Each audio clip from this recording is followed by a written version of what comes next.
right. Tuesday, February 4th, meeting of the Shelby County Board of Supervisors. Call to order. Any conflicts? None. Okay, no conflicts. Consider the approval of the agenda. So moved. Second. Motion by Mike, second by Charlie. All in favor? Aye. Aye. Consider approval of the minutes from the last meeting. Motion. Any changes? No changes. I'll second. Motion by Charlie, second by Mike. All in favor? Aye. Aye. Consider approval of any claims. You guys have a chance to look at those? Yep. I did. Just had one question, it was answered, so I'll make a motion to approve. Second. Motion by Mike, second by Charlie. All in favor? Aye. Aye. Chris, you're up.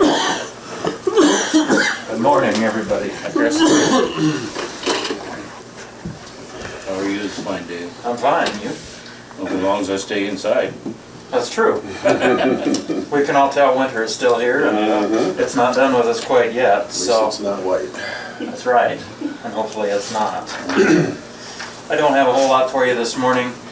First thing, if we can go ahead, I had a request for a utility permit from Municipal Valley REC. They would like to replace just a small section of their high-line wires with new underground wire. So there's just a few feet of that on 1400th west of Dogwood. Again, it stays in the right of way. I have all their bonds and insurance and all of that, so it shouldn't be anything out of the ordinary. And I would go forward and recommend allowing them to do this. Okay, on the recommendation of Chris, can we have an approval of the right-of-way permit for National Valley REC? I'll make the motion. And I'll second. Motion by Charlie, second by Mike. Any other questions?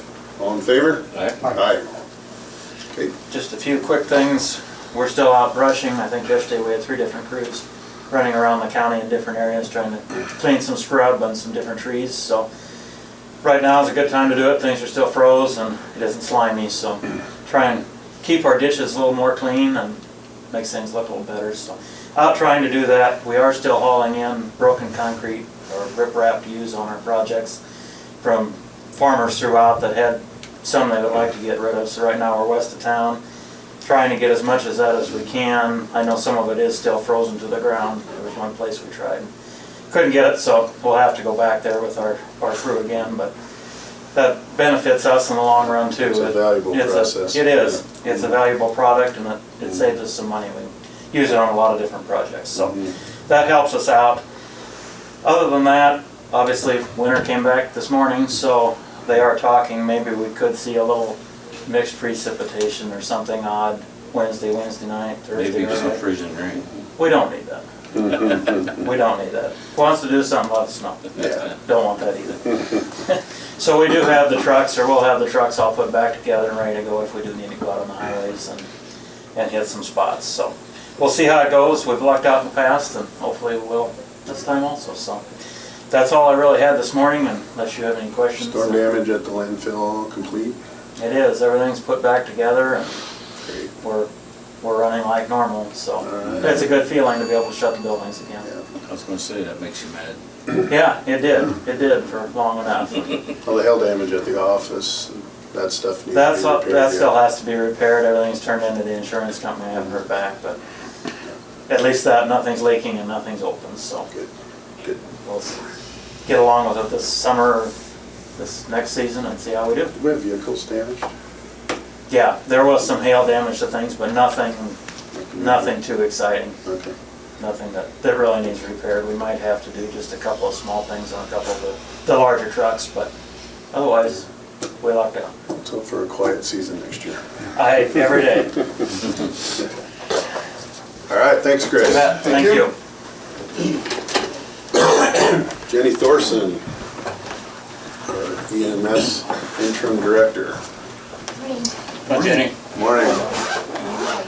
Good, how are you? At EMS. Good, going good so far. Good. Everything's coming together. Good. Currently working on the overtime problem, hiring more part-time staff. I have 2 medics that have applied. had 2 EMTs, but there was a conflict there, but we'll work on that. As far as the county inspections, they all went well. We received all their reauthorization certificates, so we'll be getting them out to the departments. I'm currently still working on the budget. Karen is working on a grant to replace a Lucas device, and a little update on that. She completed it through the Shelby County Community Foundation, and it was submitted, and she's requested $9,500 for the Lucas device with a match of $9,500 of our cost. And you're probably the only one in this room that knows what a Lucas device is. Oh, sorry. I think I kind of do, being It's on our the board. CPR device is Yeah. what it is, so it gives them CPR. Automatically does CPR. Yeah, so we you don't have guys- to manually do Right, it. Right. And if it fails, then we have to rely on volunteers or somebody Sure. else to, yeah. So it's a very nice Very, device. very important, yeah. Freeze Yeah. hands up. Yeah, other than that, it's, we should be notified between March or early April on that. Month of January, we had like 79 runs, but other than that, everything else is. 79 average, up, down? Well, December we had 136. This month we've only had 10 so far. So Probably helps with the weather being dry. And yeah, it's hit and miss on how. No ice. Yeah, Right, right. no falls. Thankfully, Yeah. knock on wood. Right. But yeah, overall, everything's going good. Good, I really appreciate you guys working on the overtime, because that's a huge chunk of your budget. Yep. And the grants are awesome. Keep up with those and Okay. doing a great job. Sound like you had a couple of good part-time helpers. Yeah. Yeah. Yep. How many more do you need, or would you like to have? Possibly 1 or 2 more EMTs. Otherwise, yeah. I'm trying to keep it down to where everybody has 2 shifts a week, so that it only averages out to 8 hours of overtime a week, Great. 16 hours of overtime on a paycheck. So that's my goal. I'm working on it. Good deal. Appreciate it. If there's any EMTs out there, please see Jenny. So, Great. okay, thank you. Thanks, Thank Jenny. you. Thanks. Committee reports. Mike, do you have any? Got a few, had a busy couple of weeks here, so attended the Chamber of Commerce meeting on the 21st, and Todd will probably talk more about that, but they're going to update their IT system for better utilization in their conference room. And a couple new businesses opened up in Harlan, just off the square, a couple of retail businesses. Cherokee Mental Health Institute board meeting, I attended that virtually. They no longer accept children, it's an all-adult facility now up there. It's something new, I guess. They're adding a 51-bed unit to what they call the civil commitment unit for sex offenders. So they're going to be outfitting that with repurposed furniture from the Glenwood facility that closed up. And they're going to have animal-assisted therapy soon, so they've got a doggy training for that. I met with Austin Staley, and he's not here, but thanks to him, we went through the county's website, got that cleaned up and corrected, and the links that weren't active, we either took them off or he made them active in most cases, so should see a little bit better operation of the website. Attended the Shelby County Republican Central Committee on the 27th and just provided an update, kind of what's going on our end, and answered questions from them. Of course, roads are one of their main concerns, so we talked about that for a bit. And attended a regional Health and Human Services meeting in Oakland, and they're having a statewide realignment of their administration. That's effective July 1st, so there's going to be a lot of change in the Health and Human Services arena. And also attended a statewide Supervisors meeting in Des Moines on the 30th.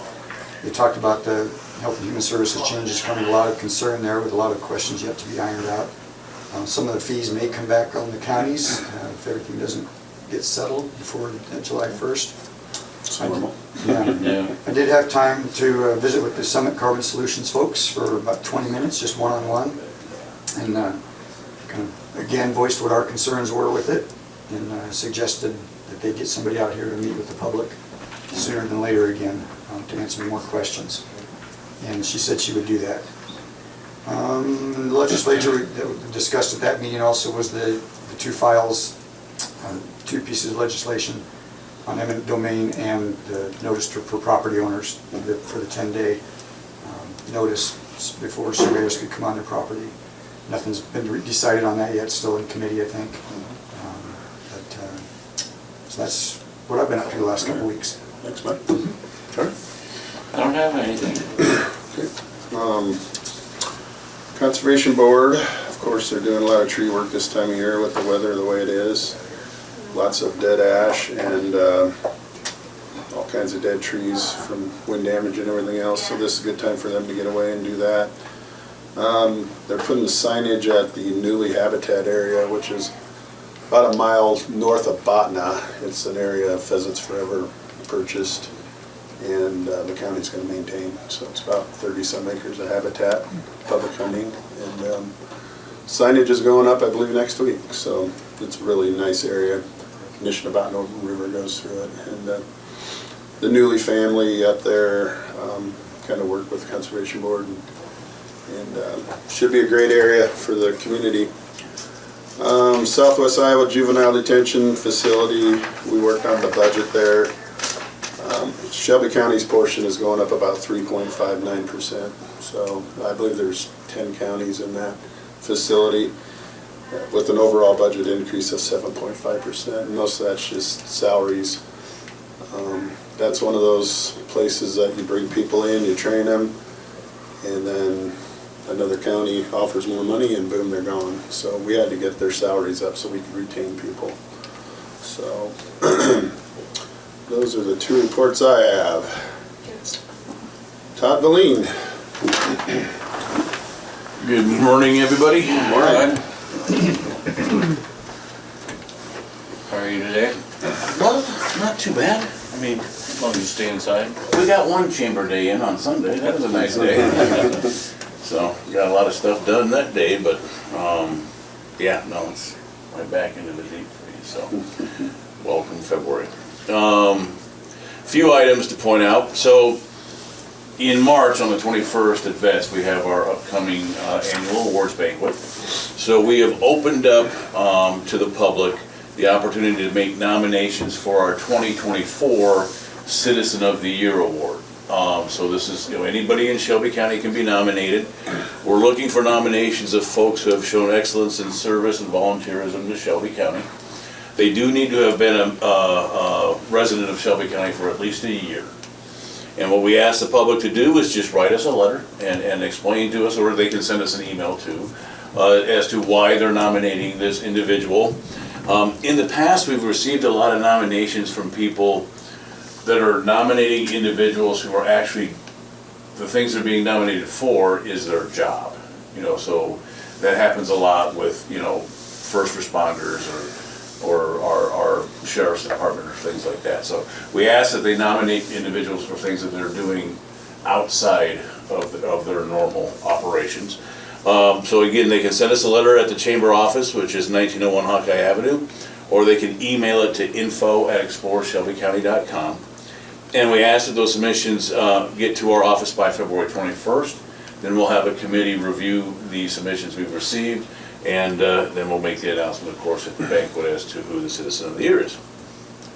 Another program that's going on right now that needs some help is the Harlan Community High School class of 2028. They're raising funds right now. They need $80,000 because they'd like to donate to the school district a video board that will be placed in the high school gym, and it'll be in memory of their classmate Mia Schwiso. So there's a lot of ways that you can donate to this. You can stop by any Shelby County State Bank location and just make a donation to the Memorial Fund. They also have set up a Venmo account. It's just freshman class in memory of Mia class 28 that people can donate through Venmo. And then finally, they've also set up a Facebook page for this project. So you can go to that Facebook page and make a donation. But it'd be nice, just hopefully they can get their $80,000 raised and they can then have that celebration and put that video board up in the gymnasium in Mia's name.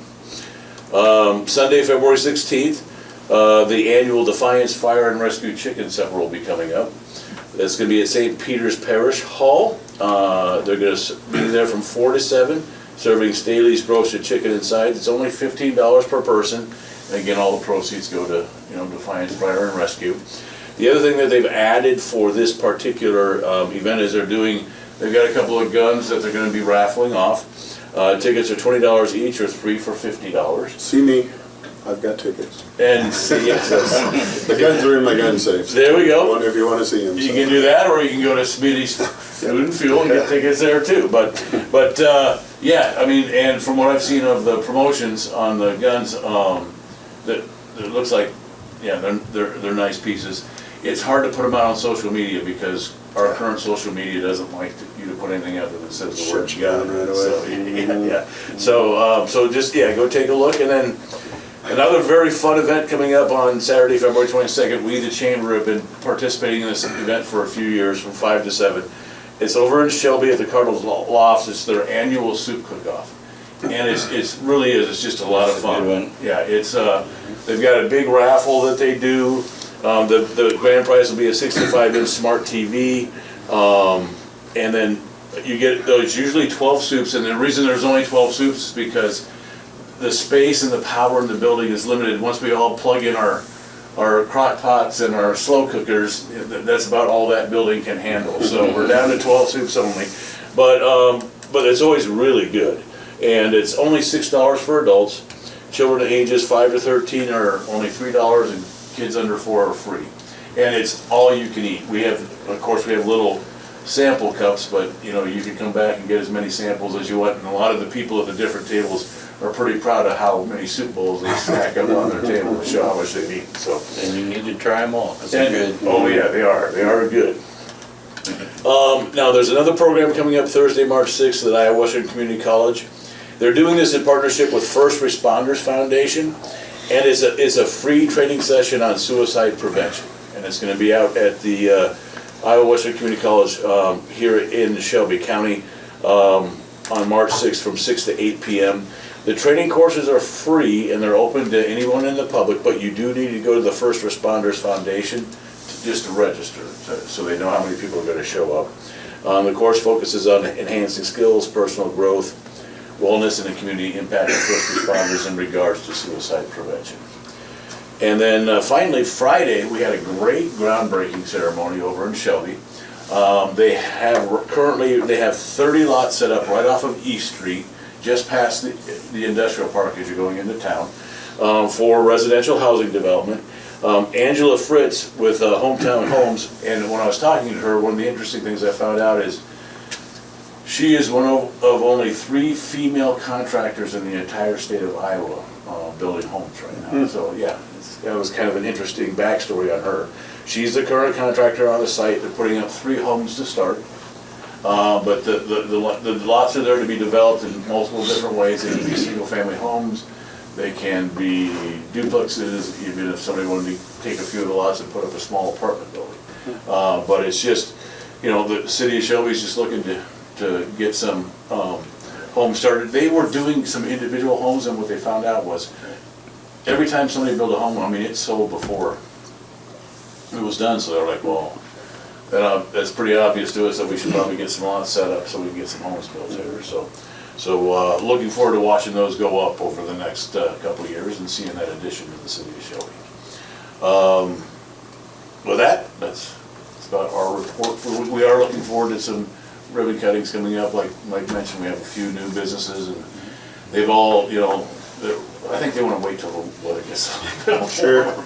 They've all told us they definitely want ribbon cuttings. They just not today. Right. That's fine. Yeah. So. It's great to see some more retail coming into the county. It's good to see some retail coming into the county. It was nice that we got another body shop, because it was a little, you know, nervous when Dave's closed up as to, you know, what we're gonna do as we hit deer around here, where are you gonna take your car? So it was nice. Do you know what hours that one is open?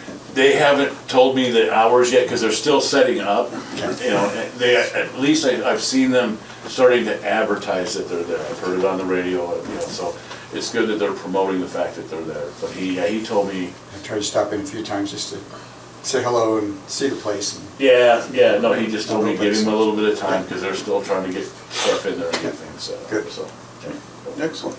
all right. Thanks, Todd. Thanks, Todd. Okay, next on the agenda, consider appointment of a Title 6 coordinator for the Shelby Gronk County. says V. There you go. Bye. coordinator for the Shelby County, for Shelby County. And basically this is, you wanna just give a little explanation? In the past, Chris Frederickson was this, and then in, I think, August, they handed over to Mark as the auditor. So we're gonna keep it with the auditor, but we need to refile the paperwork. This is for like non-discrimination complaints. Okay. Just a yearly thing we have to do, so, Whenever the position changes. Whenever it You need to changes. reappoint the okay. seat holder to that. And I believe it's every 5 years you go through and just go through the plan and make sure everything is still Okay. the same, so. We had a motion to appoint Darren as our Title VI coordinator. I'll make that motion. Second. Motion by Charlie, second by Mike. Any further discussion? All in favor? Aye. Aye. Congratulations. Thanks. Any department heads? No department heads. That will move us to recess. We're going to talk budgets again. So thank you all for coming. And see you in 2 weeks.